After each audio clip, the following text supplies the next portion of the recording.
হাসিনা কাঁঠাল রানীর চক্করে পড়েছিলাম, সেই স্বৈরাচারী শাসক, সেই ফ্যাসিস্টদের মানে জাতির জনক যাকে বলা হয়, সেই শেখ হাসিনা চোরের মতো হেলিকপ্টার দিয়ে পালিয়েছে।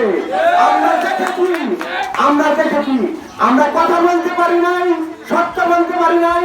সত্য বলতে গেলে আমাদের মুখ বন্ধ করে দেওয়া হতো, আমাদের উপর জুলুম করা হতো, জেল চালিয়ে দেওয়া হতো আমাদের উপর যে স্টিম রুলার চালিয়ে দেওয়া হয়েছিল, সেই স্বৈরাচারী শাসক শেখ হাসিনার পতন ঘটেছে। এই জন্য আমরা সবাই আনন্দিত হয়েছি। আজকে বাংলার মানুষ, আজকে মিজামের মানুষ শুধু নয়, সারা বাংলাদেশের মানুষ আনন্দ মিছিল করছে, কারণ এই খুনি, এই ফ্যাসিস্ট, এই স্বৈরাচারী শাসক, এই কাঁঠাল রানী, এই শেখ হাসিনা আমাদের দেশ ছেড়ে পালিয়েছে, চোরের মতো পালাতে হয়েছে। 96 ভ্রমণ করেছিল, 90 ভ্রমণ করেছিল দেশ সাথে হাতিয়ে, ঠিক সেইভাবে 24-এ আবার ভ্রমণ করেছে। যে ছাত্র জনতা, তারা ইনশাআল্লাহ ছাত্র জনতা যদি বিরোধী হয়ে যায়, তাহলে কোন সরকার, কোন স্বৈরশাসক টিকে থাকতে পারবে না।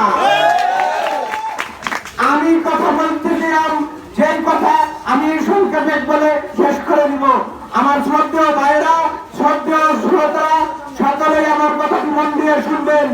আমি সত্যের পক্ষে বিপদ করার কারণে দুইবার জেল খেটেছি।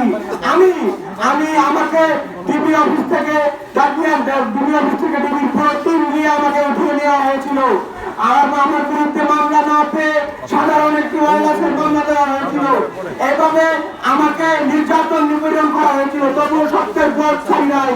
আজকে সেই সত্য ওই 96-এ যেভাবে নূর হোসেনের মাধ্যমে আমরা স্বাধীনতা পেয়েছিলাম, আজকে আমরা আবু সাইদের মাধ্যমে, মুক্তর মাধ্যমে স্বাধীনতা পেয়েছি।